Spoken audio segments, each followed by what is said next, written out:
eu acompanhei ali uma cirurgia de vias biliares, então foi feito um desvio de fluxo biliar, e eu lembro que naquele dia, quando estava acompanhando aquela cirurgia, que eu falei, nossa, é isso que eu quero operar, né? Então, quando eu assisti essa cirurgia, foi algo que me marcou muito, eu olhava aquilo, achei muito legal ali, a anatomia, né? Consegui ver tudo aquilo e consegui restabelecer o fluxo biliar, né? Então, foi ali que eu me apaixonei, defini ali pela área de cirurgia, e defini que um dia eu ia operar aquilo, e hoje eu faço bastante na minha rotina, então é muito legal ver aí essa evolução, né, os anos de estudo e de preparo para hoje ser a minha rotina, tá? Então é muito legal, até para compartilhar com vocês que vão atrás aí dos sonhos, estudem, que vocês serão capazes com certeza. Então, aqui vou deixar a divulgação do meu Instagram pessoal, tá? Então, é o @mageguzo. Lá eu posto tudo da minha vida pessoal, mas também da vida profissional, tá? Então, se quiserem acompanhar um pouquinho mais, podem me seguir lá.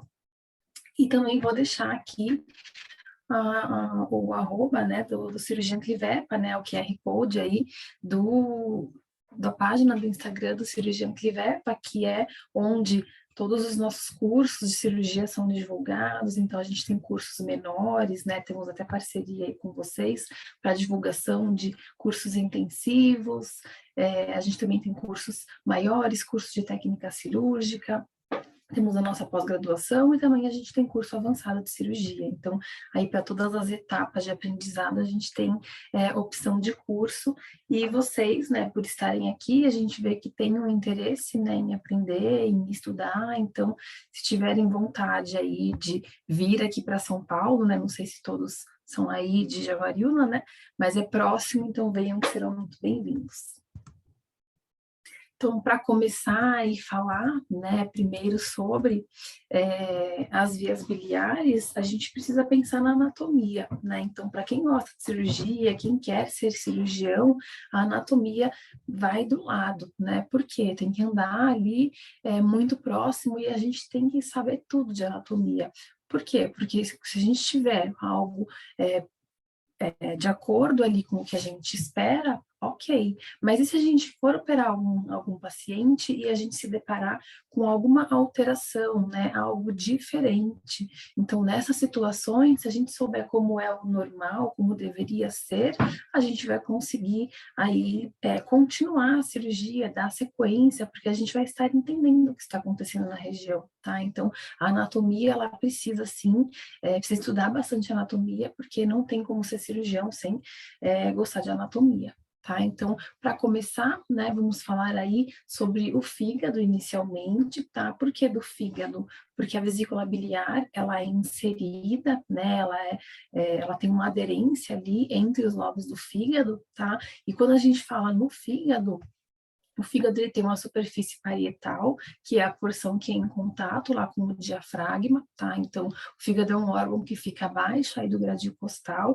Então, quando a gente vai fazer qualquer acesso, qualquer manipulação, a gente tem a dificuldade, porque não é um órgão que a gente consegue tracionar e expor, né? Então, tem sempre o gradil costal ali, então tem que trabalhar sempre em duas pessoas já mais alinhadas com relação a trabalhar em conjunto mesmo, né? Um afasta aqui, o outro expõe ali, tá? Então, a superfície parietal fica lá pela face do diafragma, e a superfície visceral que fica em contato com as vísceras, né, que é a porção ali caudal e que fica entremeado entre os lobos, né, que é onde está a vesícula biliar inserida.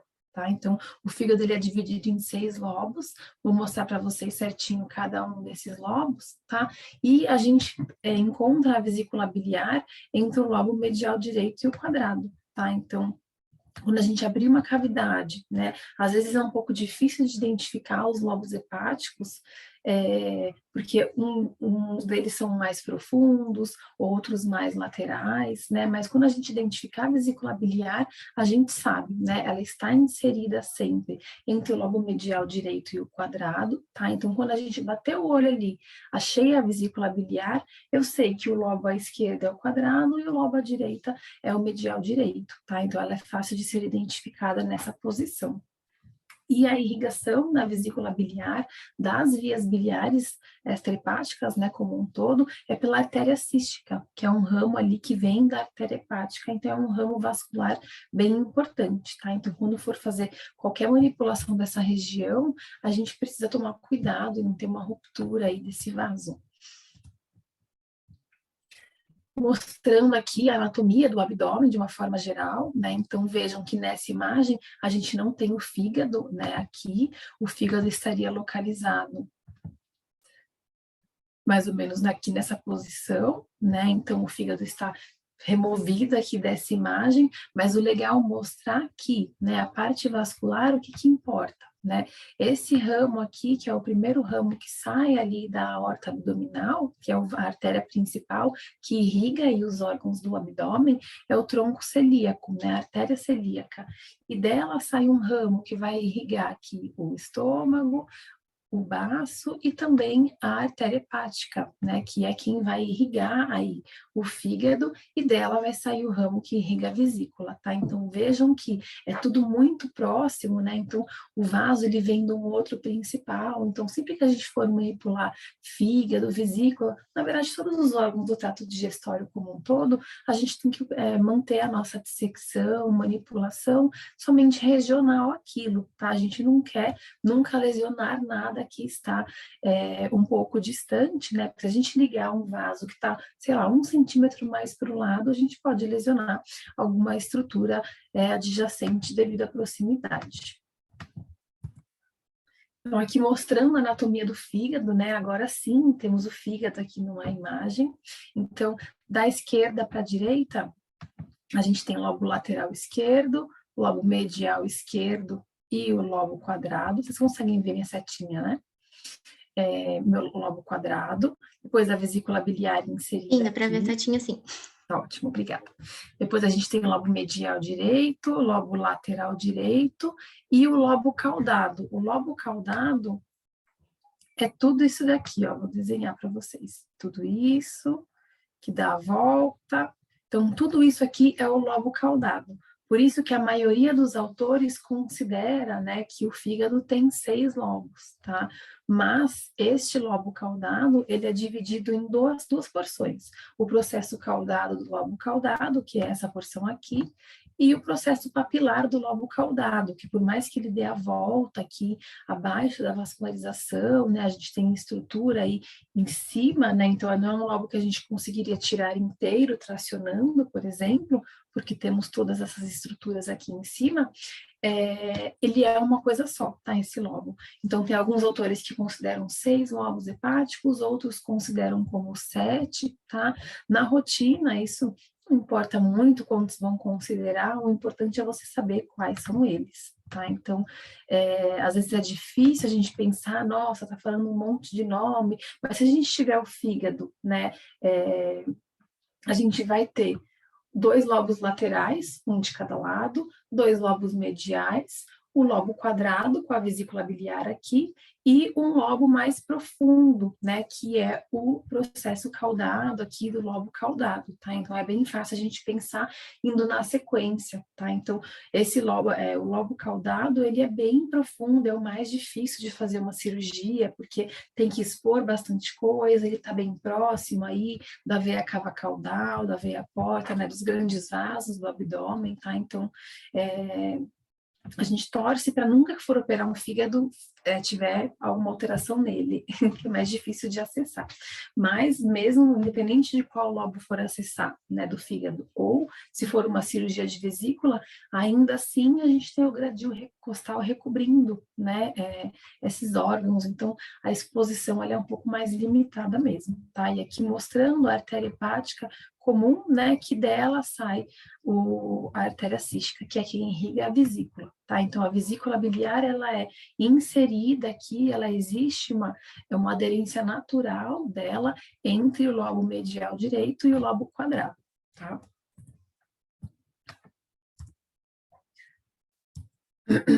Então, para que serve, né? Já falando de vias biliares, para que serve a bile? A bile é uma substância que é produzida pelo fígado e vai ajudar aí na emulsificação de gorduras no processo de digestão. tá? Então, a bile, ela é produzida pelo fígado e tem aí todas as suas vias, os seus ductos, né? E ela vai ser drenada, né? Depositada no intestino delgado, né? Na região do duodeno, tá? Que isso vai ajudar na digestão. Então, o paciente, quando ele está vai produzindo a bile, né, e vai armazenando ali na vesícula biliar, e quando esse paciente se alimenta, né, pelo próprio estímulo ali do alimento passando, né, saindo do estômago, indo para o duodeno, a gente tem ali o reflexo da contração dessa vesícula biliar, que vai depositar, né, drenar essa bile ali no duodeno. Tá? Então, a bile, ela é produzida pelo fígado, tá?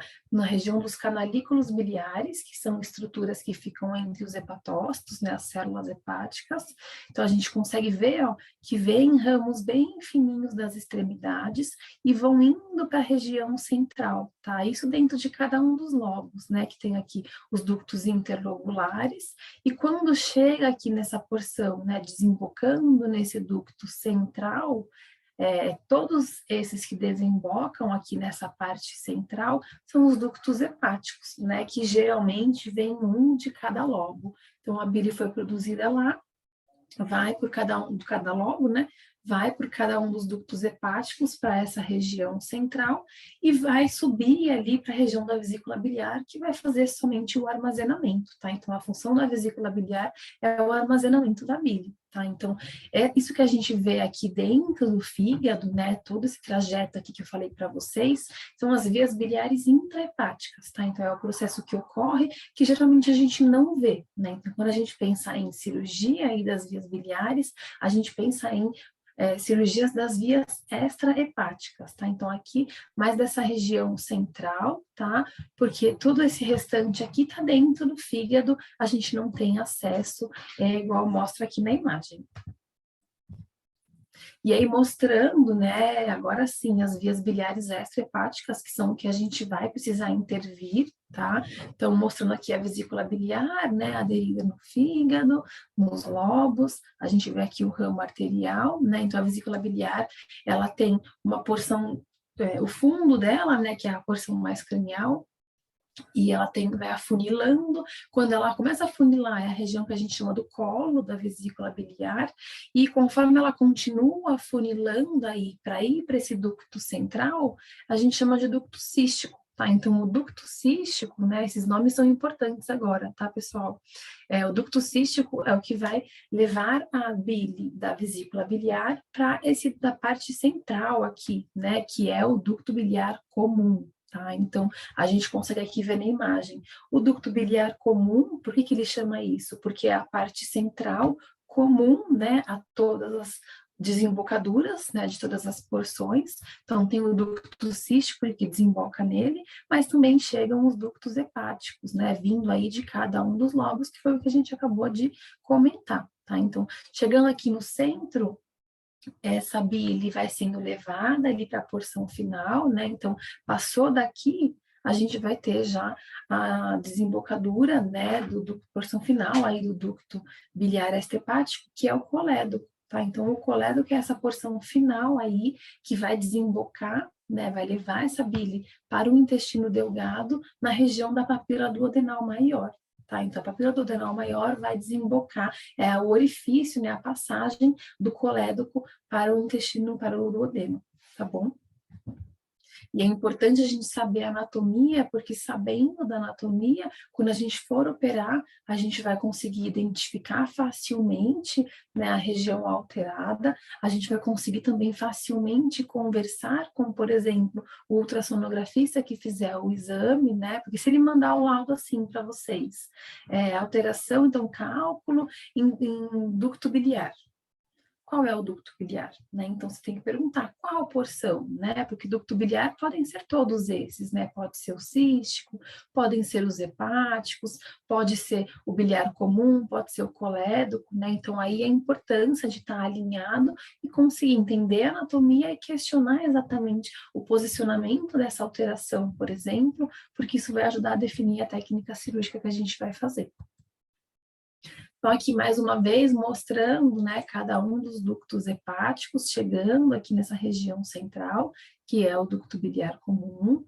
a vesícula biliar, né, com o seu próprio ducto aqui, né, que é o ducto cístico, e o trajeto final, né, conforme vai descendo, aí a gente tem o colédoco, que é essa porção final que desemboca aqui no duodeno, tá? Então, mostrando a proximidade, né? Aqui, ó, que tá escrito antro pylori, porção proximal do duodeno, aqui é estômago ainda, né? Então, aqui é a transição estômago para intestino. Então, aqui é a região do pilório, certo?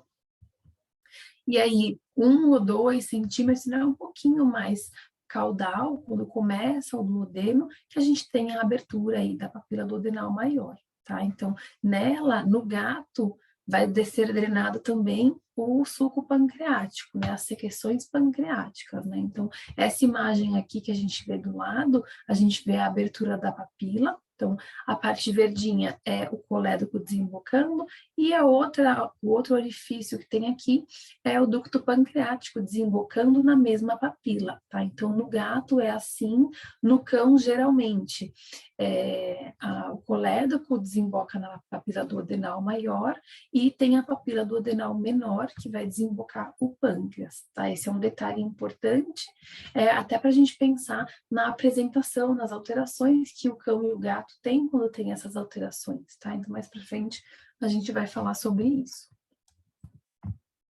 Então, agora, né, vamos falar sobre isso. Então, diferença entre as espécies, né, comparando o cão e o gato. Então, o cão, ele tem a papila duodenal maior, que vai desembocar o colédoco, e a papila duodenal menor, que é um pouquinho mais caudal, né, um pouco mais para baixo, que vai desembocar ducto pancreático. Já o gato vai ter a drenagem aí dessas secreções pelo o colédoco e o ducto pancreático pela papila duodenal maior, né? Eles podem ter um segundo ducto pancreático que vai desembocar na papila duodenal maior, mas a maioria não tem, tá? Então, a maioria ocorre a drenagem junta, tá? Então, comparando aí o cão e o gato, quando a gente pensa numa alteração na papila duodenal, por exemplo, tá? O gato, ele vai ter muito mais alteração quando tiver uma inflamação nessa região. Por quê? Né? Porque se os dois ductos, né, de vesícula biliar, né, e de secreção do pâncreas vão drenar na mesma região ali do duodeno, né? O gato, ele tem a tríade felina, né, que é aquela inflamação que ocorre aqui nessa região. Então, a gente pode começar com uma alteração, né, uma inflamação do duodeno, que vai acabar passando para o pâncreas e para o colédoco, porque é tudo na mesma região, tá? Então, o gato, ele é mais delicado com relação a isso, porque inflama tudo ao redor, tá? Diferente do cão. Lógico que o cão também, quando tem que inflamar, tem alteração, ele também vai ter complicações, tá? Mas o gato, ele, por ser tudo no mesmo ducto, ele geralmente tem sinais clínicos piores.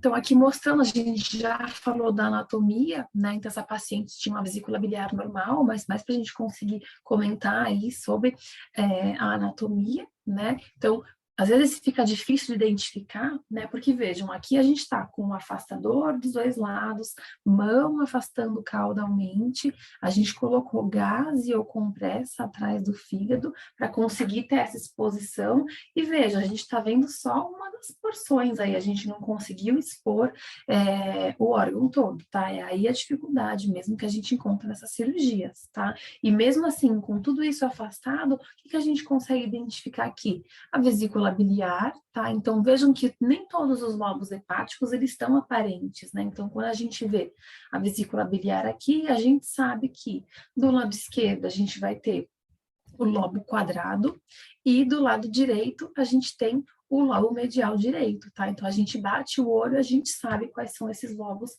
adjacentes aí à vesícula biliar, tá?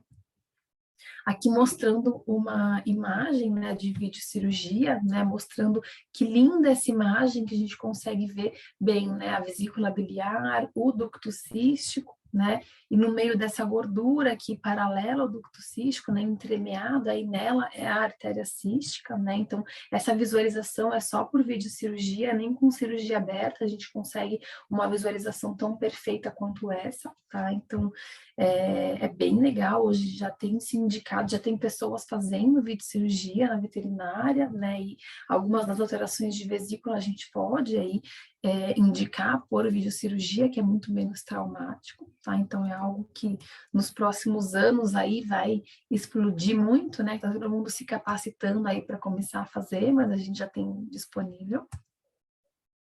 E aí a gente falou, né, de anatomia, eu acho que é válido a gente começar a pensar aqui nas principais doenças cirúrgicas, né, porque podem existir, existem, né, várias alterações e doenças relacionadas às vias biliares que não são cirúrgicas, né, então é legal a gente definir isso, porque nem sempre, se o paciente tiver uma inflamação ali, de cara a gente não vai indicar a cirurgia, né, então a gente tem que pensar no tratamento, tentar fazer uma estabilização, uma melhora clínica, né? E aí, caso isso tenha uma recidiva, por exemplo, aí sim cabe uma indicação cirúrgica, tá? Mas isso depende muito do que a gente tem de alteração, tá? Então, a gente pode ter os processos obstrutivos, tá? Então, eu falei para vocês que a bile, ela é produzida pelo fígado, fica armazenada na vesícula, o trajeto normal é que ela consiga descer ali pelo ducto biliar comum e seja escoada ali pelo colédoco no duodeno. Isso aí precisa acontecer, tá? Então, qualquer alteração que não consiga deixar isso acontecer são os processos obstrutivos, tá? Esses sim, né, eles precisam ser tratados como uma cirurgia de urgência, tá? Porque se a gente tem interrupção de fluxo, a gente vai começar a ter dilatação, essa drenagem aí não vai ter para onde sair, né? Então, isso pode continuar dilatando e até virar uma perfuração, por exemplo, tá? Então, as obstruções aí tem um asterisco, porque são situações que a gente não consegue demorar muito para pensar em cirurgia, tá? Que na rotina o pessoal que atende tenta ao máximo tratar clínico, esperando uma melhora antes de indicar uma cirurgia, né? Porque o pessoal tem bastante medo aí de cirurgia de vesícula, de fígado, então o pessoal fica tentando evitar essa indicação. Mas quanto antes for indicada da forma correta, melhor aí vai ser o prognóstico para esse paciente, tá?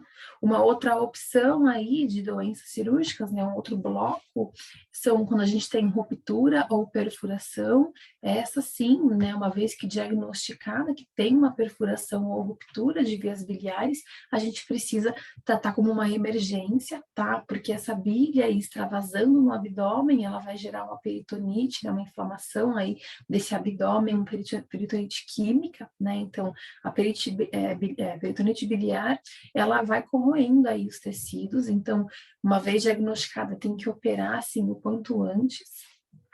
E os quadros inflamatórios, né? Então, a gente tem algumas aí possibilidades, né, de inflamações, algumas a gente tenta fazer tratamento clínico antes para melhorar e só vai operar em casos quando o quadro ele não resolve, responde ao tratamento clínico. Então, aí tem a indicação e outras, né, que é uma situação específica que eu vou falar para vocês, não responde mesmo ao tratamento clínico, então, uma vez diagnosticou, precisa ir para a cirurgia, tá? Então, vamos destrinchar aí um pouco mais aí cada uma delas. Então, das doenças obstrutivas, né, a gente pode ter obstrução intraluminal, que ocorre dentro ali ou da vesícula ou dos ductos, tá? Então, alguma alteração que está interna aí na luz, né, na passagem dessa bile. Então, a gente tem a colelitíase como a primeira e a mais comum, né? A colelitíase são os cálculos, né? A litíase nas vias biliares, que podem estar em qualquer um dos ductos ou na vesícula biliar, tá? As neoplasias, então, neoformações, né, tumores que estejam ali dentro da vesícula biliar ou de qualquer um dos ductos também, não é tão comum, mas às vezes a gente encontra, tá? Isso aí vai causar obstrução do fluxo. E o platinossomo, né, que é um verme que passa aí pela lagartixa, tá? Então, gatos, eles são predispostos aí a ter a platinossomiase, né, que é o vermezinho que, ao comer a lagartixa, eles adquirem, que vai morar ali nas vias biliares e vai causar uma obstrução, né? Os ovinhos dele vão causar obstrução de vias biliares, né? Então, é algo que também a gente encontra na rotina. E as causas extraluminais são alterações que estão fora da vesícula e dos ductos, né? Mas por compressão e por proximidade, eles acabam causando essa obstrução, tá? Então, qualquer coisa relacionada ali aos órgãos adjacentes, então pâncreas, fígado, o próprio duodeno também, né? Então, a pancreatite pode causar essa obstrução, alguma neoplasia de fígado, de duodeno, a própria hérnia diafragmática, né? Então, quando a gente tem uma ruptura diafragmática, uma hérnia que vai causar um deslocamento aí do fígado e das vias biliares para o tórax, por exemplo, esse mau posicionamento, ele vai causar obstrução também por compressão, né, e por estar mal posicionado tudo, e também do pâncreas, além da inflamação, da neoplasia, o abscesso também pode formar ali uma bolsa, né, com pus, né, então esse abscesso ele pode obstruir também. Das rupturas ou perfurações, né, a gente pode ter os episódios traumáticos, então o paciente que foi atropelado ou que sofreu um acidente com arma branca, né, que, por exemplo, que são as facas, né, na rotina não é tão comum, porque quando a gente tem um trauma, uma facada, geralmente acerta outro órgão, né, outro órgão é lesionado do que especificamente a vesícula biliar, mas pode acontecer, tá? Por exemplo, o fígado é muito mais comum de ter uma ruptura, uma perfuração por um trauma nesse sentido, tá?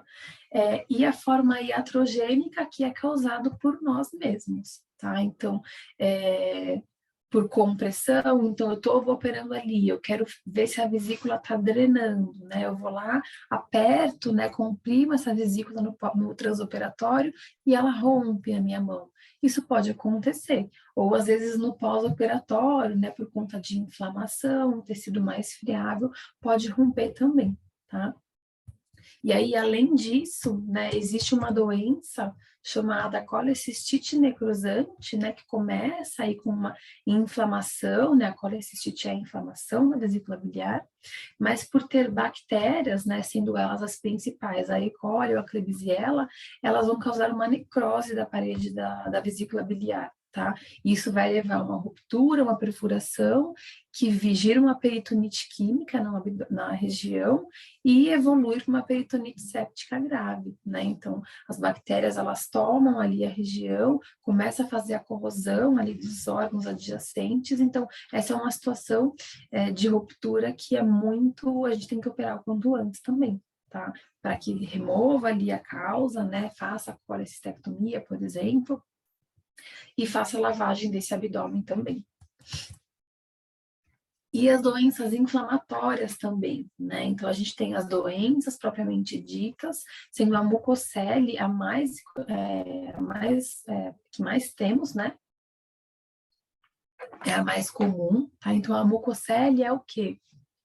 É quando essa vesícula ela está tão inflamada, né, que a gente vai ter a parede da vesícula biliar, a gente tem glândula, né, tecido glandular, que produz muco e recobre aí essa parede internamente. Quando a gente tem essa mucocele, essa bile que fica ali dentro, né, a gente tem a alteração das glândulas ao redor, mas essa bile que fica ali dentro, ela vai ficando muito espessa, como se fosse uma gelatina, tá? E isso é algo que vai causar muito desconforto por conta da inflamação que gera nos tecidos adjacentes, né?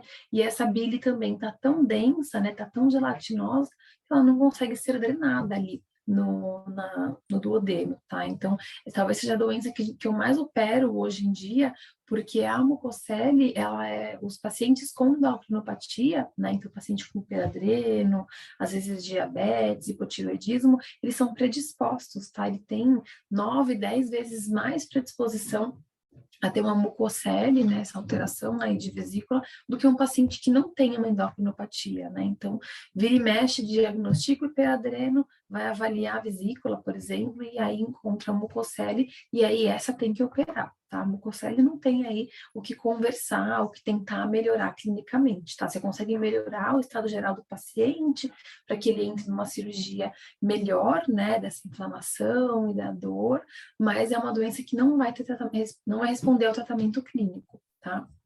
Já as outras, ó, a colecistite, a colangite ou a colangiopatite, elas vão ter indicação cirúrgica quando a gente tiver uma recidiva, né? Então, ou não vai melhorar com o tratamento clínico, ou vai melhorar e depois vai inflamar de novo. Vai melhorar e depois vai inflamar de novo. Então, nesses casos, a gente tem que indicar a cirurgia também.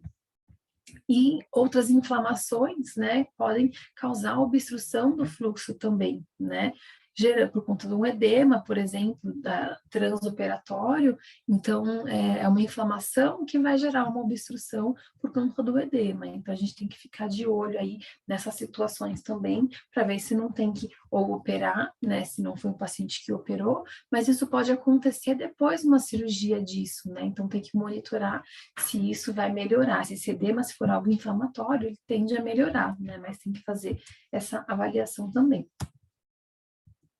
Então, quando a gente fala aí de doenças de vesículas biliares, doenças cirúrgicas, tá?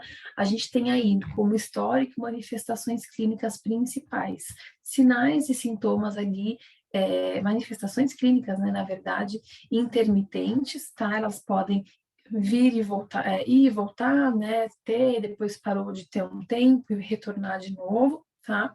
Ou o animal pode ficar tendo elas por um período frequente, isso varia, e ela pode ser de diferentes gravidades, tá? Então, tem aquele paciente que passa muito mal, fica com muita dor, vomita muito por causa disso, e tem outros que um dia vomitou, tinha um pouquinho de dor, mas aí você dá uma medicação e ele melhora, fica um tempo sem nada, né? Então, a gente tem aí essas duas diferenças que a gente pode encontrar. E aí as manifestações clínicas principais são a prostração, a anorexia, o vômito, né, a êmese e a dor abdominal na região epigástrica, né, então a região cranial ali do abdômen, que é onde está próximo da vesícula biliar, tá? Então, às vezes, a única manifestação clínica que esse paciente vai ter é êmese e prostração, anorexia, né, apetite mais seletivo, e hoje em dia, qual doença, né, tem essa manifestação clínica? Uma porção delas, né? Então, muita doença clínica, doença cirúrgica, a gente sempre vê esses sinais inespecíficos, então daí vale a importância de tentar fazer essa avaliação, solicitar exames para ajudar aí a fechar esse diagnóstico, tá? A icterícia é algo que a gente pode encontrar, né, que significa quando as mucosas ficam amareladas, tá? Mas nem sempre, só se a gente tiver uma obstrução muito importante, a gente encontra, mas a gente não pode colocar como um sinal que só vai ter se a gente tiver doença de vias biliares. Outras alterações podem levar à icterícia, tá? Então tem que tomar um pouco de cuidado de falar, tá ictérico, é problema de vesícula, porque não é, tá? E alguns casos mais crônicos ou casos de ruptura de vesícula, por exemplo, eles podem ter hipovolemia, chegar chocado, né? Chegar no atendimento de emergência super mal, principalmente se tiver ruptura, tá? Então, a gente tem esses casos extremos também. Como exames laboratoriais, né, a gente pode, de alteração em exames laboratoriais, a gente pode identificar uma leucocitose, né, que seria o aumento da taxa de leucócitos, que pode ser só inflamatória, que é o que geralmente a gente encontra, mas pode ser infecciosa também, né, então a gente pode ver só aumento de leucócitos sem o desvio à esquerda, necessariamente, tá? E a gente vai ver a baixa da albumina, então a hipoalbuminemia, ela é comum, né, por conta da própria alteração do fígado, que daí da região da inflamação, tá?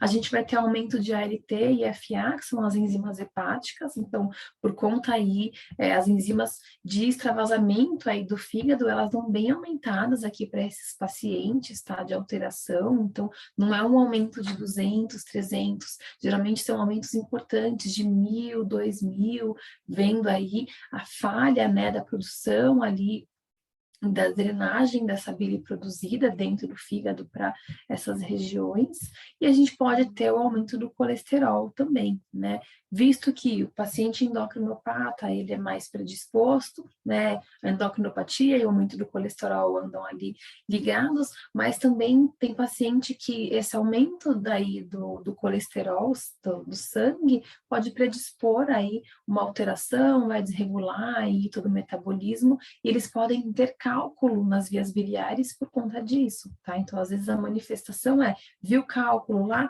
faz a triagem para esse paciente e vê se ele não é endocrinopata. Geralmente a gente encontra o aumento do colesterol, é o mais comum, mas o triglicérides pode estar aumentado também. E se o paciente tiver aí icterícia ou ainda não tem icterícia, a gente já pode ver aqui que as bilirrubinas começaram a aumentar. Tá? Então, a bilirrubina, né, ela vai estar, conforme ela vai aumentando, então no começo a gente não vê icterícia, mas à medida do tempo a gente vai ver. E alguns pacientes têm até, por conta de estar tudo desregulado, aí a bilirrubinúria, né? Que é quando esse pigmento amarelado, ele não passou só do sangue para as mucosas, ele já atingiu a urina, e aí a urina fica, né, já é mais amarelada, mas ela fica mais esverdeada, tá? Devido a esse pigmento. E o exame de urina também vê, né, essa bilirrubinúria. E a gente precisa pedir, né, os exames de coagulação. Então, sempre que a gente for pensar em fazer cirurgia de vias biliares, a gente precisa pedir coagulograma, que são exames de coagulação, mas também outras alterações, como, por exemplo, doença de fígado, né, alteração de fígado, que a gente vai precisar operar, baço. Cirurgias grandes a gente sempre pede, né, para ter uma garantia aí que esse paciente vai conseguir coagular caso ele tenha um sangramento, tá?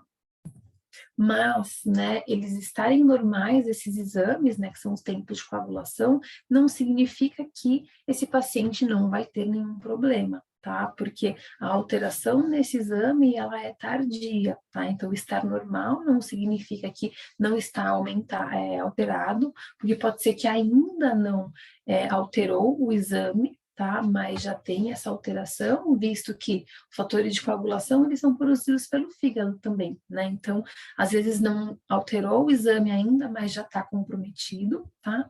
Então é variável, né? Ele estar normal não significa que não vai ter um problema, e ele estar aumentado, né, esses tempos, se demorar mais para parar de sangrar, não significa de repente que ele vai demorar mesmo muito, porque às vezes você comprime ali, faz a hemostasia, isso para tranquilamente, tá? E mesmo isso aqui sendo visualizado durante a cirurgia, né? Você fez ali sua cirurgia certinho, não quer dizer que ele não vai desenvolver um distúrbio de coagulação no pós-operatório, né? Então, a gente pode ter tanto uma hemorragia, né? No pós-operatório, transoperatória, mas também no pós-operatório, ou a CID, que é a coagulação intravascular disseminada, né? Então, formação aí de trombos, né? Que vão comprometer aí essa circulação sendo algo difuso, tá? Então, tem os dois extremos aí, o sangramento ou essa trombose. Como exame de imagem para fazer o diagnóstico aí das alterações cirúrgicas das vias biliares, a ultrassonografia abdominal é o primeiro delas, né, que vai conseguir mostrar para a gente se tem dilatação de vias biliares, vai identificar qual é a região dilatada, né, que foi o que a gente já conversou mais cedo, sobre, está dilatado o ducto biliar comum? Né, ou é o ducto cístico, ou é o colédoco, tem que vir escrito certinho, tá? Vir um laudo escrito ducto biliar dilatado, isso não fecha certinho qual é a região, tá? Então questionem, até porque se for uma dilatação de ducto hepático lá dentro do fígado, ali você não vai conseguir acessar cirurgicamente, tá? Por cirurgia aberta não vai conseguir, então é importante saber certinho qual é a região. Os cálculos também, né, as litíases das vias biliares são facilmente identificadas no ultrassom abdominal.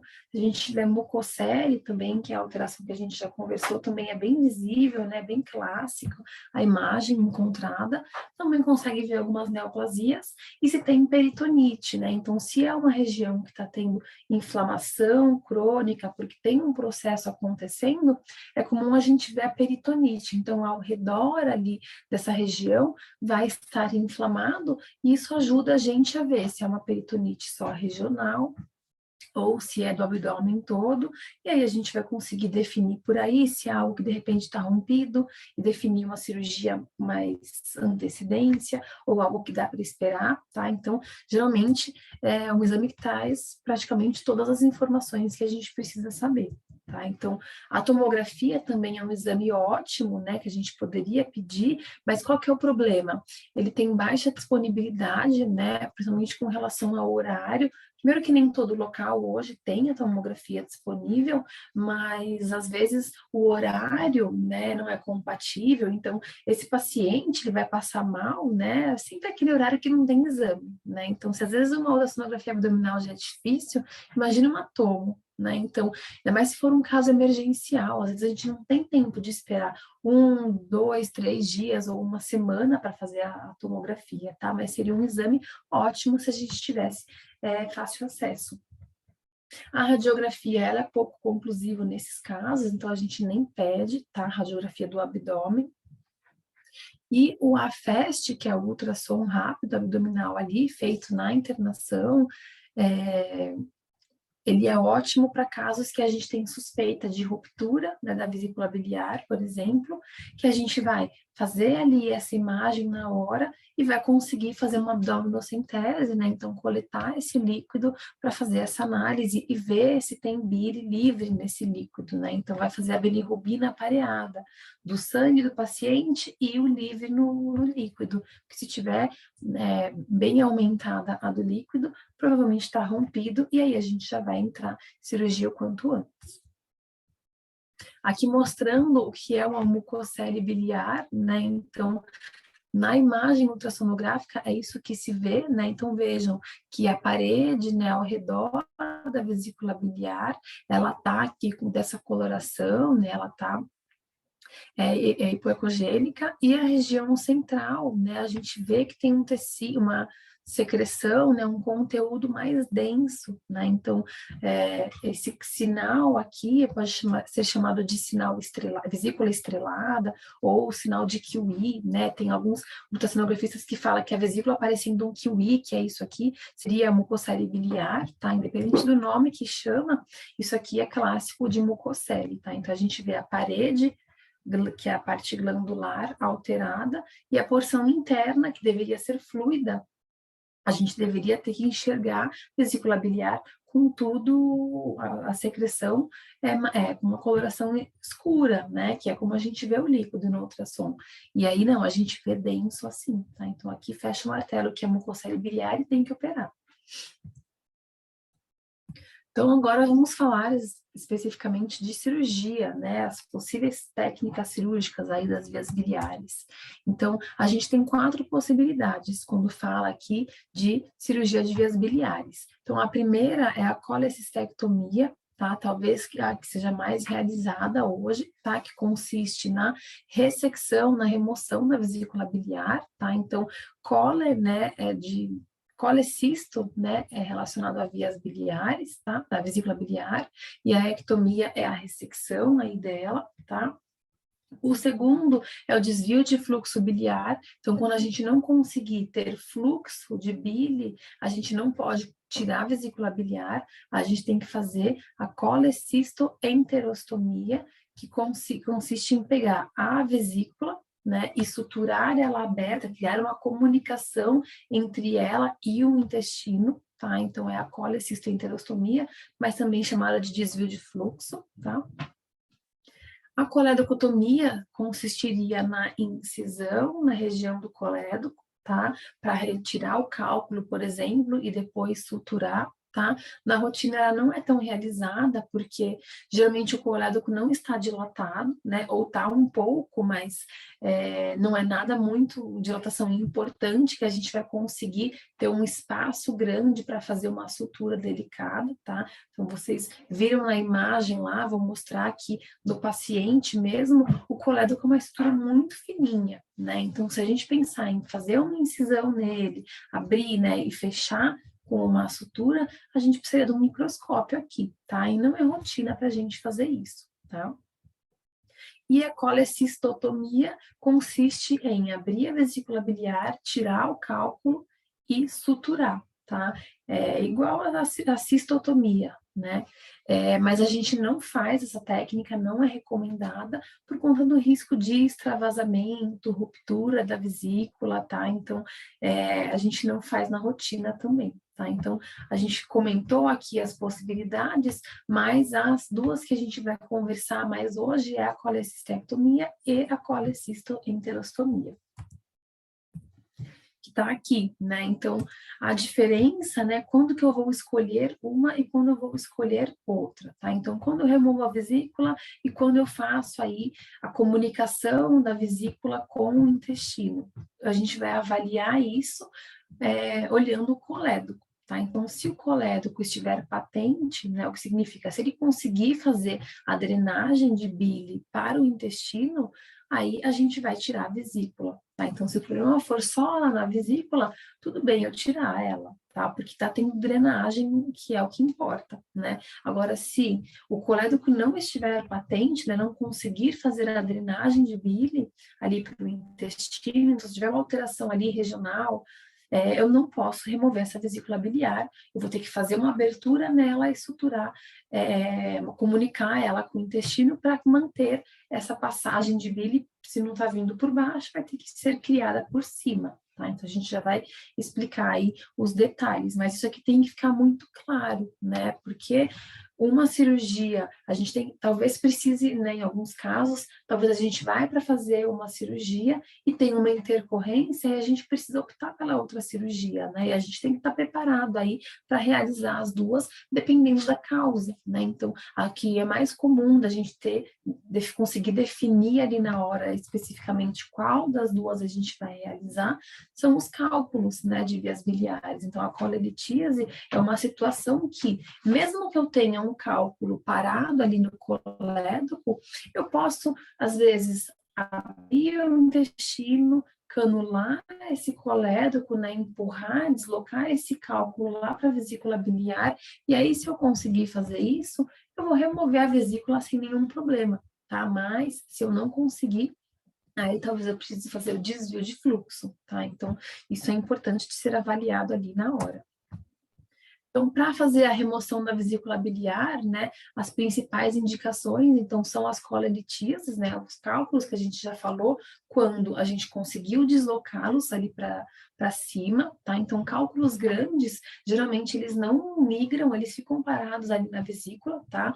Claro que causando inflamação, pode causar dor, então, tem indicação aí de cirurgia, mas a gente tem que garantir que eles estão lá para conseguir te rever, tá? Se a gente tiver um cálculo em outra região, a gente vai ter que tentar empurrar ele para tirar a vesícula. A mucocele biliar, que, né, que eu falei para vocês que é a principal aí, indicação, né, da colecistectomia, que na minha rotina talvez seja o que eu mais faça mesmo. As neoplasias que estão relacionadas especificamente à vesícula biliar ou aos lobos hepáticos laterais aí à vesícula biliar, tá? Então a gente encontra bastante na rotina tumor, né, neoplasia de lobo medial direito ou quadrado, e aí a gente talvez precise remover a vesícula biliar como margem aí de segurança, né, para a remoção completa aí desse tumor, nessa neoplasia. As rupturas também, né, então, principalmente no caso de colecistite necrosante, que é aquela técnica, que é aquela condição que a gente falou, ou qualquer outra ruptura, né, a gente vai ter que remover a vesícula, e as inflamações, né, deixei com um asterisco, porque aquelas que não conseguirem ser melhoradas ali com o tratamento clínico, ou que forem aí recidivantes, tá bom?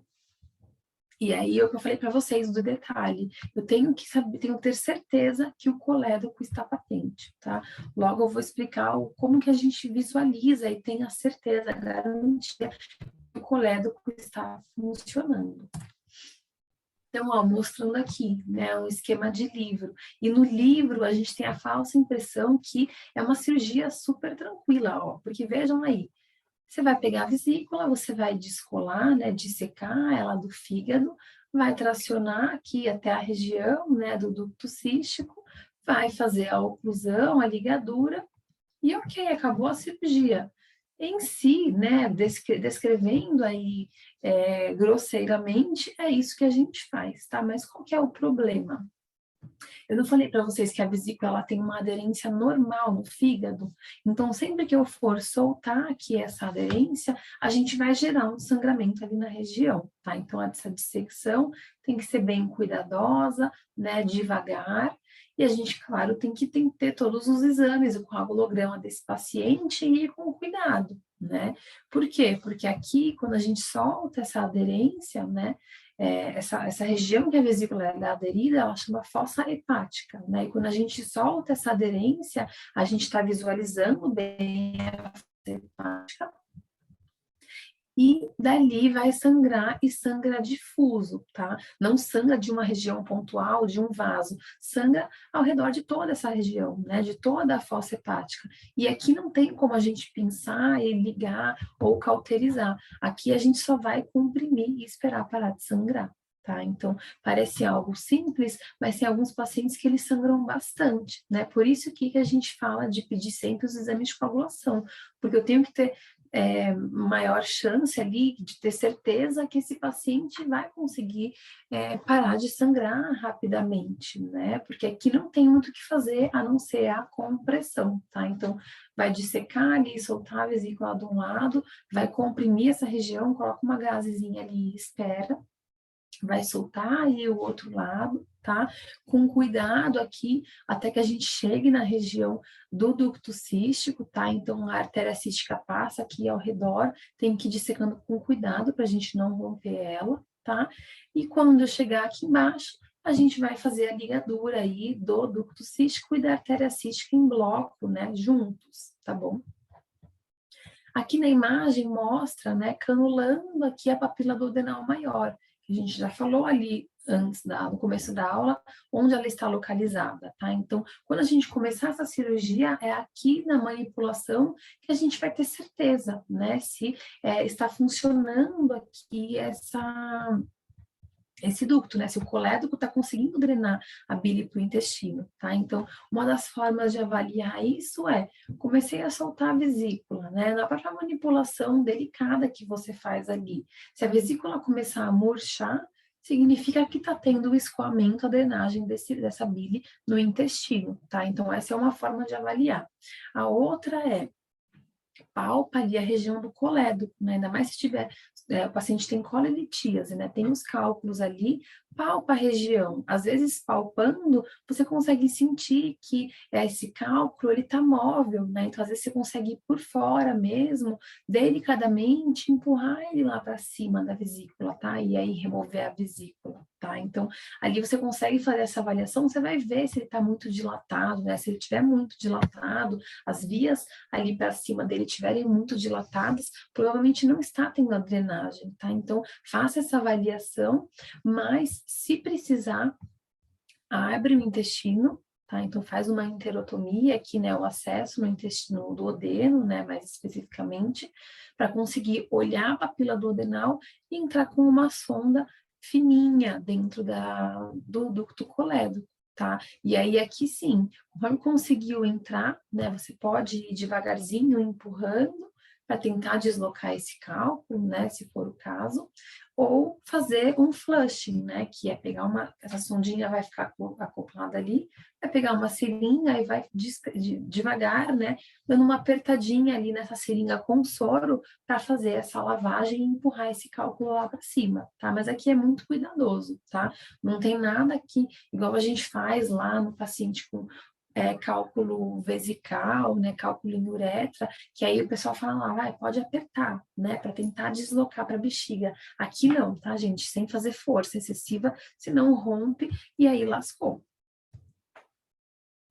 E aí um detalhe importante, né? Sempre que a gente for remover a vesícula biliar, a gente precisa, né, já deixar ali no orçamento para o tutor os 3 exames que são importantes realizar, tá? Que é o primeiro, histopatológico de vesícula biliar, tá?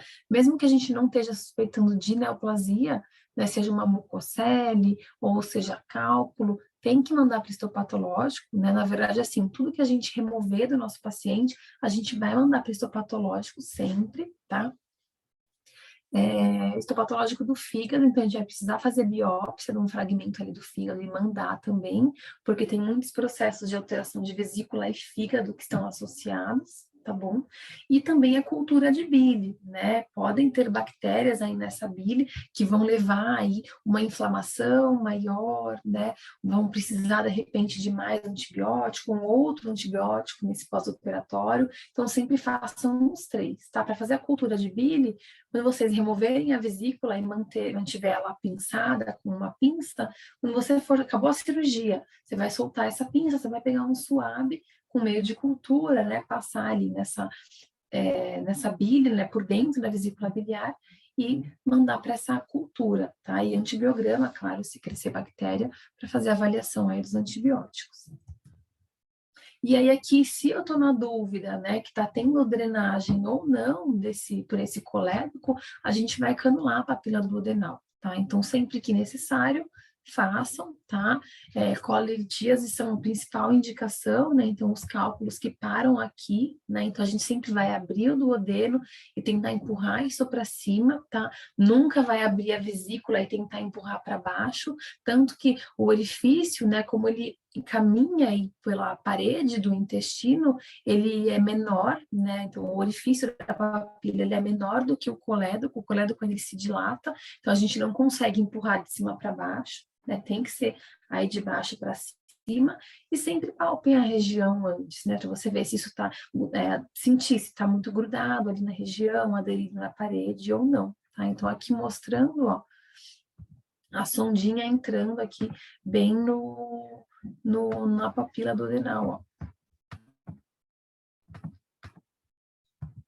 E aqui mostrando uma outra foto, ó, então vejam, a vesícula biliar super aumentada, super alterada, né? Então, abdômen bem forrado aqui, né, gente? Porque a gente está abrindo alça intestinal, a gente não quer contaminar esse abdômen, né? Então, entrando aqui com a sonda, ó, começou a entrar a sonda, viram que já volta bile aqui na sonda uretral, né? Então, já está voltando, significa que não está obstruído, tá bom?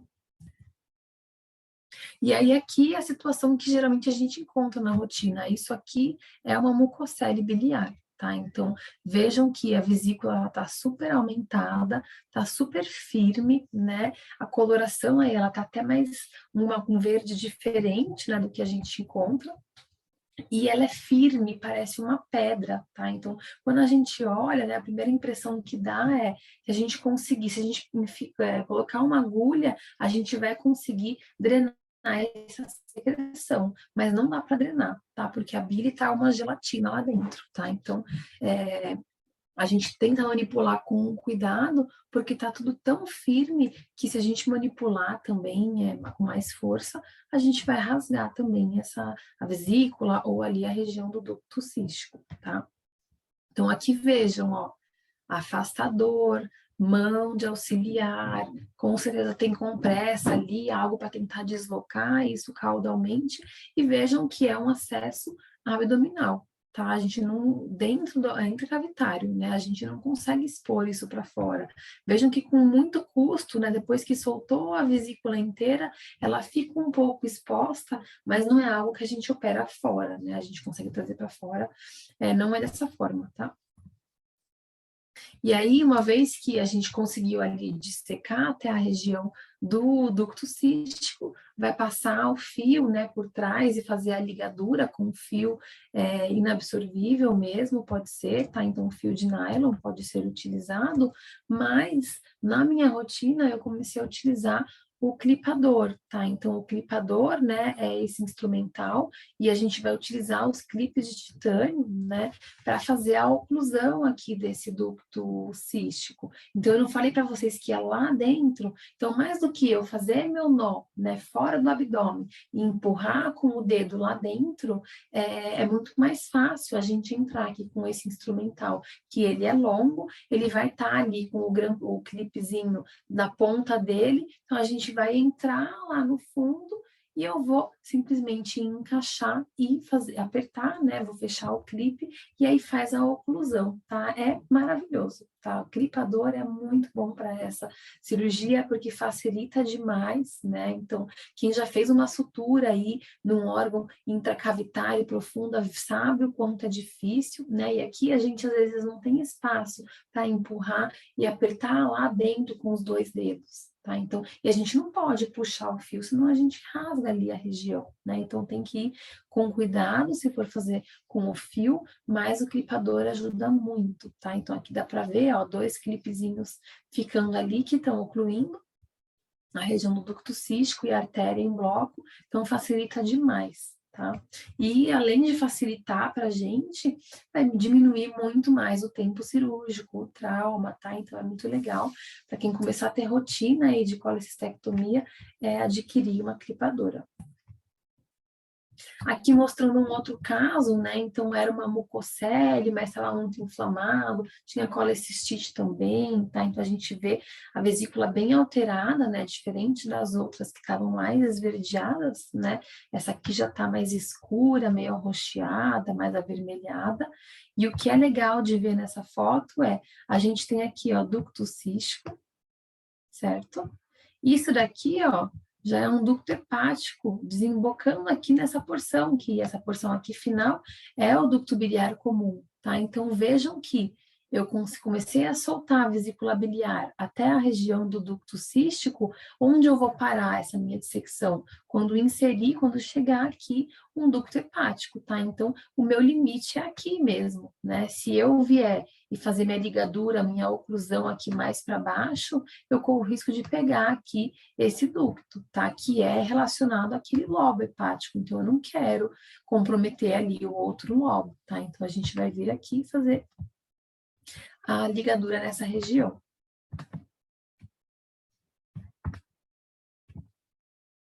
Aqui mostrando, né, uma outra mucocele, tá? Então, vejam que a parede está bem espessada, né, mais esbranquiçada, e a bile, ó, depois que a gente seccionou, ela nem extravasou, porque ela tá gelatinosa mesmo, tá? Então, é o que a gente encontra na mucocele aí mais densa.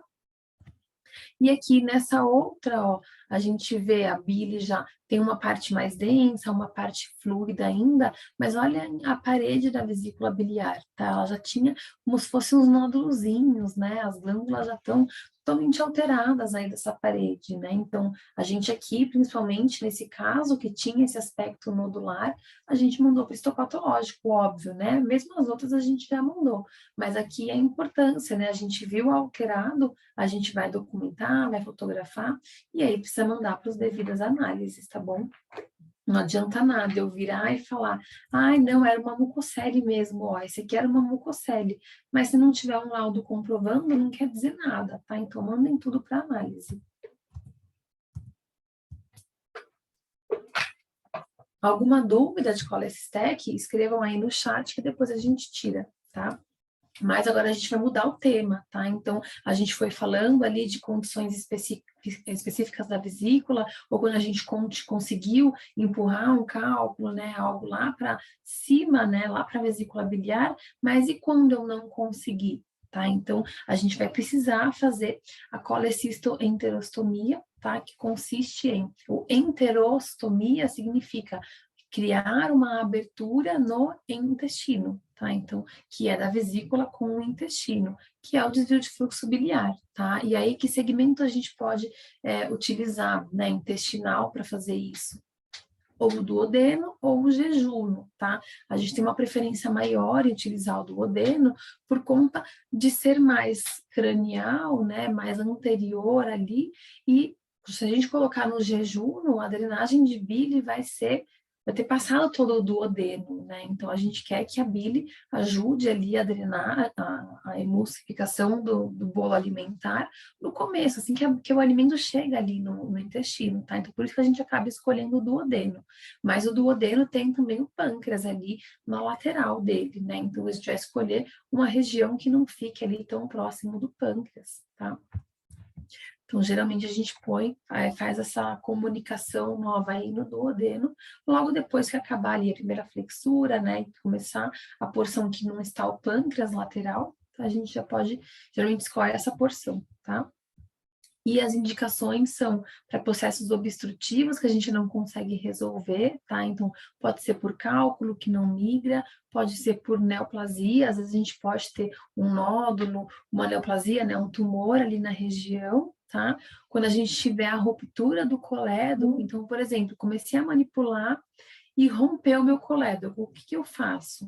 A gente falou que é uma estrutura muito fininha, né? Então, mais do que tentar reparar, suturar, que vai me gerar um risco aí de obstrução, né, de estenose, rompi o colédoco, faço o quê? Ligo, ocluo ali mesmo, não tem problema, mas o fluxo vai vir por cima, tá?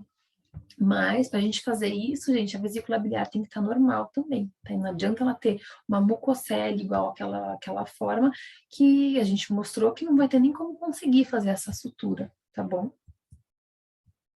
E aí, como é que a gente faz, né? A colecistoduodenostomia, que eu falei que é o local que a gente geralmente escolhe, tá?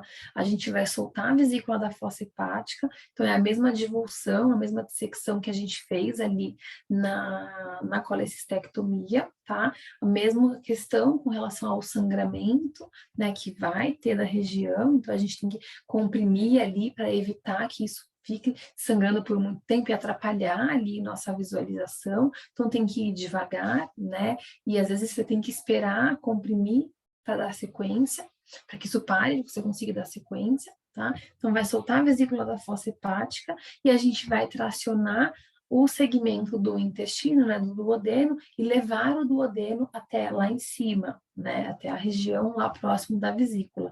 Mesmo a vesícula solta, a gente nunca vai trazer a vesícula para baixo, né, para caudal. A gente vai levar ali o intestino para cima, né, para a gente conseguir fazer essa comunicação, tá?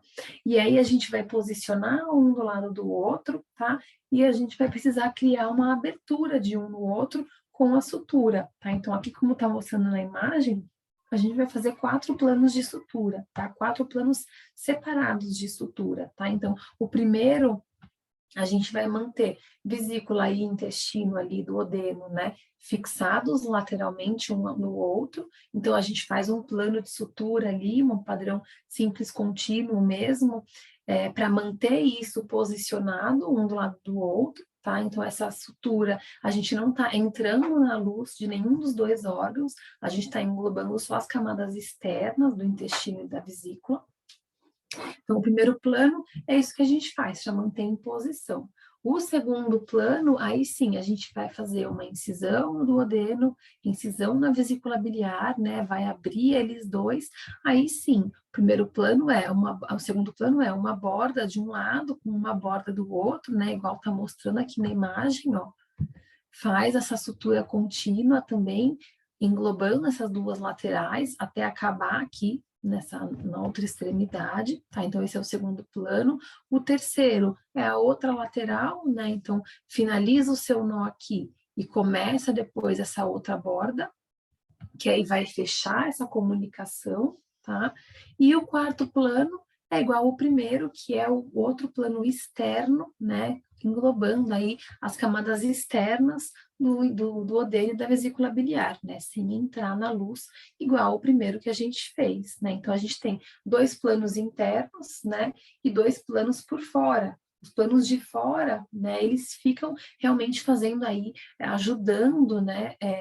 A cobrir, né, evitar um extravasamento na região, eles ficam exatamente ao redor da comunicação, tá? Então, é uma cirurgia que é super delicada, né? A gente tem que tomar cuidado aí com a manipulação e com a lesão, porque a gente está trabalhando com o intestino, com uma região muito inflamada, o pâncreas está ali próximo também, né? Então, é uma cirurgia bem delicada e trabalhosa, né? São vários planos de sutura, tem várias etapas importantes, tá?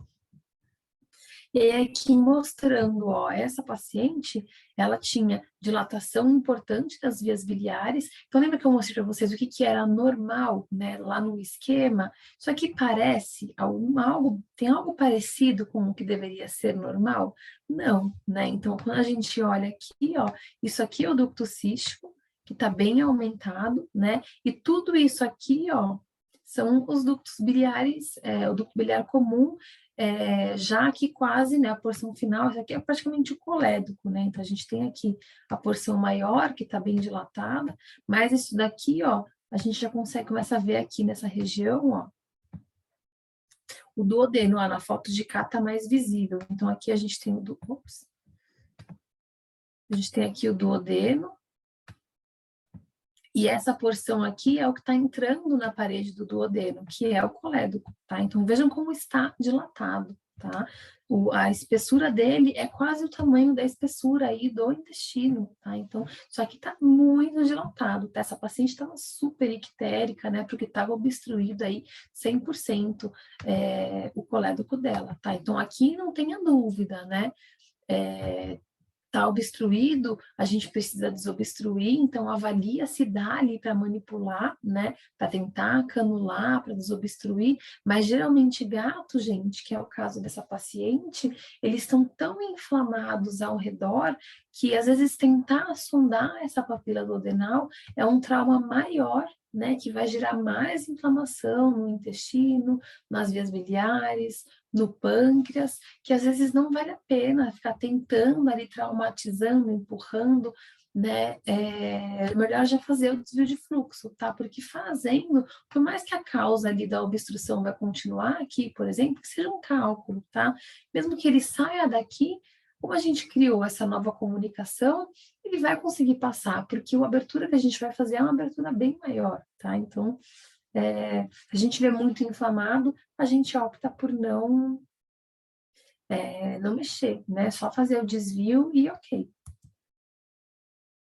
Então, aqui mostrando, ó, primeiro plano de sutura, então vejam que é uma sutura interna, então tem bastante compressa embaixo, ó, aqui, compressa toda tingida de sangue, porque sangra mesmo, tá? Então, primeiro plano de sutura, aqui mostrando, né, o segundo plano já foi feito, que tá aqui, né, o segundo plano, e a gente consegue ver a abertura da vesícula biliar e a abertura do duodeno, tá? Então, não sei se está claro aí para vocês, mas a gente já fez a comunicação, e depois vai suturar essa borda nessa, né?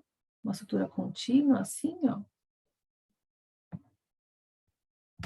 E aí, aqui mostrando depois do quarto plano de sutura, que é a outra sutura externa, ó, a gente consegue ver o fiozinho aqui, né? Não aparece tanto, né? Mas a gente consegue ver ele aqui nessa região, tá? Então, é uma sutura bem delicada, um fiozinho bem fino.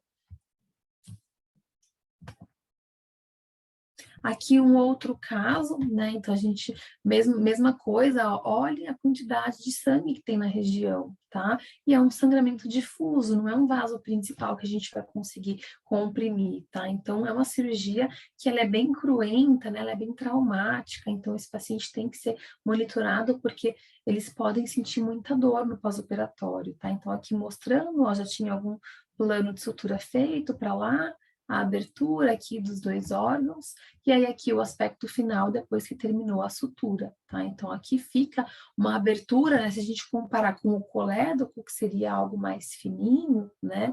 Ele fica bem maior, né? Então aqui mesmo que tenha cálculo, independente do que tiver, vai conseguir fazer essa drenagem, não vai ter problema.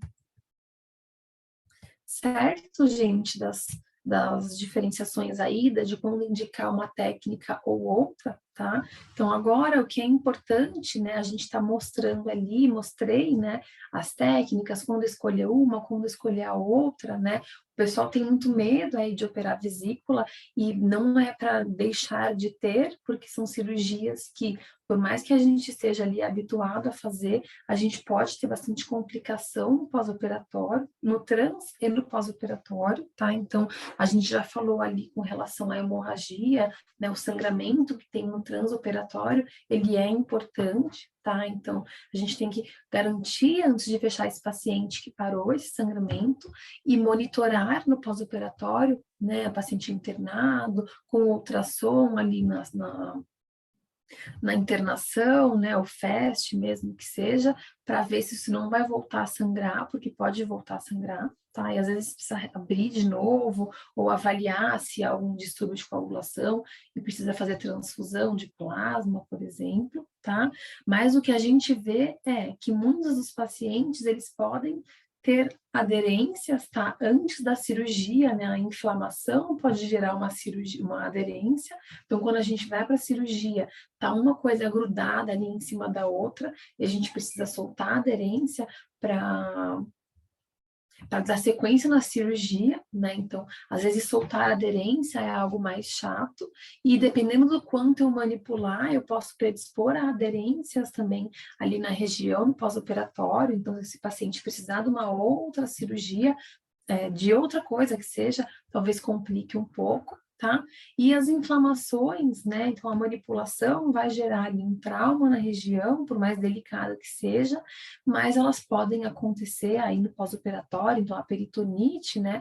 Que seria a inflamação de tudo ali, né? Tanto do abdômen como um todo, quanto de regiões específicas, como do pâncreas, que está muito lateral ali, próximo da região de trabalho. São inflamações que podem aparecer no pós-operatório e podem gerar muita dor para esse paciente, né? Então, é importante aí monitorar de perto essa recuperação e explicar para o tutor que às vezes vai precisar ficar 48, 72 horas internado para fazer esse acompanhamento de cicatrização e da própria inflamação que vai ter, né, gente? A gente só precisa conseguir modular aí essa inflamação e ao longo dos dias, até 48 horas, geralmente está melhorando, né? Então, avaliar o melhor momento desse paciente estar confortável para ir para casa. Certo? Então, conclusão, gente, da nossa aula de hoje, né, a importância sempre de fazer o diagnóstico precoce para a gente conseguir aí indicar a cirurgia e definir a técnica com cuidado, tá? Então, eu vejo na rotina o pessoal, às vezes, demorando muito, viu um processo obstrutivo, um cálculo parado ali, eu vejo o pessoal tentando fazer tratamento clínico para que esse cálculo migre, né, ande, saia dali, mas para esses cálculos, geralmente, né, se eles estão ali parados no colédoco, por exemplo, se ele chegou até ali, geralmente ele não vai sair, tá? Então, se você demorar muito para operar esse caso, ele vai chegar muito mais inflamado, vai chegar pior clinicamente, então não dá para bobear também, tá? Então, fazer o diagnóstico e indicar a cirurgia o quanto antes, tá? E a manipulação delicada também, né? A gente falou que tudo inflama, a gente já espera isso, mas sejam bem cuidadosos, tá? Não é todo mundo que consegue aí operar essas cirurgias. Lógico que o treinamento vai conseguir habilitar, mas a manipulação delicada é algo que precisa ser treinado, tá bom? E é importante fazer os exames aí para acompanhamento depois, né? Então, se o paciente tiver uma mucocele, a gente vai encaminhar para o endócrino ou devolver para o endócrino, né? Porque às vezes veio dele, tá? Então, fez os exames lá, histopatológico de fígado, de vesícula, de bile, é importante ver essas análises, né? Essas análises e mandar aí para o especialista dar continuação aí nesse tratamento. Vai precisar, às vezes, mudar a dieta, depende muito, né? Então, é importante operar e conseguir conduzir aí para que esse paciente tenha um acompanhamento, tá bom? Que eles vivem muito bem sem a vesícula, né? Mas, às vezes, ele vai precisar, por exemplo, de um manejo, de uma alimentação específica. Então, encaminhe aí para o especialista, trabalhem em conjunto sempre, que vocês vão ter sucesso e vão conseguir o melhor para os pacientes de vocês. Tá bom, gente? Alguma dúvida? Deixando aqui, então, meu contato. Então, aqui tem meu telefone, meu Instagram, que eu deixei já no começo da palestra, e meu e-mail, tá? Podem entrar em contato comigo, caso queiram discutir o caso, discutir casos, né? Ou acompanhar aí minha vida, pode me seguir lá no Instagram, vai ser um prazer ter vocês, tá bom? Então, muito obrigada aí, meninas, pelo convite. Eu estou aqui liberada para responder as dúvidas. Vamos ver se temos dúvidas aqui. Imagina, Marcela, obrigada a você, viu, por ter aceitado o nosso convite mais uma vez. A gente adorou, palestra maravilhosa, como sempre. Ficamos muito Obrigada. Bom, aqui Esse é assim, um tem tema que 3 eu meses. adoro, né? Então, foi o que eu falei. Quando eu contei minha história ali no começo, eu lembro que eu vi aquela cirurgia, que era uma colecistodonostomia, eu falei, gente, um dia eu quero operar isso. E hoje eu opero, é super legal para mim contar essa história, né? É, eu posso ir vendo aqui a pergunta? Pode ver, tem a da Aline ali em cima. Aline, então, uma colecistodonostomia, quando eu opto por fazer o desvio no jejum, então, só vou conseguir analisar se o colédoco está patente na cirurgia, como é o pós-operatório desses pacientes. Então, Aline, você até poderia fazer no jejum, né? Mas pensando aí na drenagem da bile, a gente sempre opta por fazer no duodeno, né? Então, se tiver difícil de tracionar, de levar o duodeno ali por causa do pâncreas, né? Mais próximo, faz na porção final do duodeno, tá? A gente consegue pegar o duodeno ali na porção ascendente dele e fazer ali, tá? Então, geralmente a gente não usa o jejum para não alterar muito a digestão aí desse paciente, tá? E muitas das vezes a gente só vai conseguir observar se o colédoco está patente na cirurgia e muitas vezes ele não está, né? Então, a ultrassonografia, por exemplo, ela vai ver a dilatação. Se tiver tudo muito dilatado aí em todas essas vias biliares extrahepáticas, provavelmente o colédoco está obstruído, né? Então, a gente vai avaliar ali se é algo possível de conseguir desobstruir e fazer a colecistec ou se eu não vou conseguir desobstruir, ou eu não vou nem tentar desobstruir, já vou fazer o desvio, tá? Então, é meio que ali na hora que você decide se vai conseguir ou não. Então, quando for para principalmente cirurgia de colelitíase, é bom passar aí para o tutor as duas situações, tá? Então, pós-operatório, tem paciente que tem bastante dor, né? Principalmente se na manipulação ali gerar uma peritonite importante, pode ter um sangramento também, né? Mas tem alguns que têm bastante dor e precisa ficar pelo menos 48, 72 horas em internação com um manejo para uma analgesia boa, né? Então, associar aí três medicações, às vezes infusão contínua de analgésico, tá? E aí a gente pode usar anti-inflamatório, né? Sempre combinar ali com a equipe se vai utilizar de repente um corticoide, depende se é um paciente com alteração endócrina ou não, ou se vai usar um não esteroidal, aí avalia, mas o anti-inflamatório é legal nesses casos, tá? Uma dose mais baixa, só para ajudar aí modular a resposta inflamatória, e a gente entra com um antibiótico aí de amplo espectro, geralmente eu uso ou amoxiciclovulanato ou ampicilina com sulbactam, então isso daí seria para todos os pacientes, né, analgesia, anti-inflamatório, antibiótico, avaliar, né, a escolha, e aí pode associar também protetor gástrico, e aí acompanhando e ajustando se for necessário. A Rafa escreveu perfeita. Obrigada, viu, gente? Palestra perfeita, muito obrigada. Fiquei muito feliz de ser convidada novamente para dar aula para vocês. Ó, tem uma outra pergunta aqui que apareceu. A colecistectomia tem contraindicações apenas para pacientes com problemas de coagulação? Então, na verdade, não tem contraindicação, né? Porque se esse paciente tiver alteração aí em mucocele, por exemplo, ele vai precisar da cirurgia, assim, o quanto antes, né? Quando a gente diagnostica a mucocele, por exemplo, nenhum tratamento clínico vai surtir o efeito, porque isso vai virar uma inflamação ali crônica da região, né? Então, mesmo que os exames de coagulação venham alterados, a gente tenta aí fazer uma triagem, ver se não tem um outro problema associado, mas ele vai precisar da cirurgia na maioria das vezes, né? E aí vale, nesses casos, de repente já entrar preparado com uma bolsa de plaqueta, uma bolsa de plasma, né? Que é o que geralmente a gente usa quando já tem alteração de tempo de coagulação, mas no geral a gente não aborta a cirurgia, né? A gente acaba, ainda mais se for uma mucocele, a gente vai precisar operar em algum momento. Talvez consiga aí remanejar um tempo, né, tentar uma melhora, mas a mucocele vai continuar lá, tá? E os cálculos também, eles, se forem maiores, né, e não conseguem sair da vesícula biliar, até ok. Mas o problema são os cálculos pequenos, né, porque eles migram, eles tentam passar aí pelo trajeto, e aí eles param no colédoco e eles obstruem, né? A Rafa perguntou, você pode repetir os cuidados e as técnicas de sutura? das duas técnicas de uma forma geral?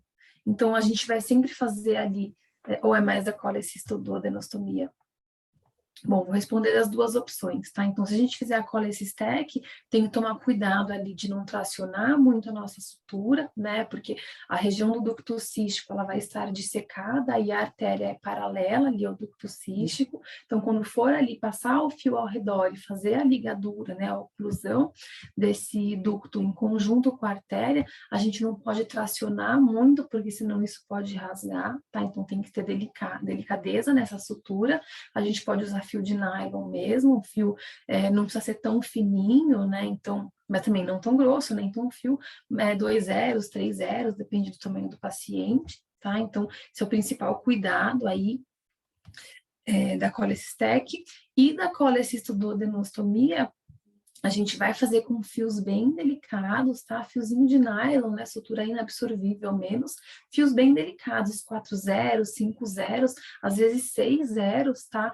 E com cuidado para englobar ali as camadas necessárias para a sutura, sem que a gente pegue pouco tecido ou muito tecido, né? A gente falou que as suturas externas, né? O primeiro plano e o quarto plano de suturas ali dessa comunicação que a gente vai criar, vai pegar só camadas externas, né? Então, eu não vou perfurar todas as camadas nessa sutura, né? Então, só camadas externas mesmo. Já os outros padrões que são os internos, né? O segundo e o terceiro, a gente vai precisar entrar ali em todas as camadas, né? Então, mas tudo isso tem que ser bem delicado, né? Para a gente não... Esse tecido pode estar friável por conta da inflamação, isso pode ir rasgando também, tá? Então, tem que tomar cuidado.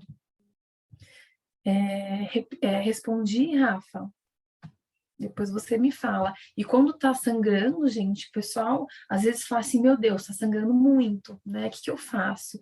Primeira coisa, não se desespere, né? Se tá sangrando da fossa hepática, calma, comprime. Então, pega uma gaze, apoia lá, comprime, espera ali quanto tempo? 1, 2 minutos. Geralmente para de sangrar, né? Então, deixa a gaze ali e aí começa a dissecar o outro lado da vesícula, né? Como as duas técnicas envolvem a dissecção da vesícula, né? Soltar lá da fossa hepática, vai com calma. Então, começou a soltar um lado, deixa a gase lá, vai para o outro lado, começa, vai devagarzinho, tá? Não tem pressa nesse momento, tá bom?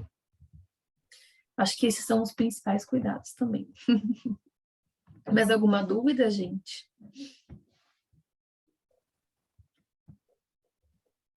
Não? Então, muito obrigada mais uma vez, pessoal. Bom sábado aí para vocês. E meninas, obrigada aí de novo e até a próxima.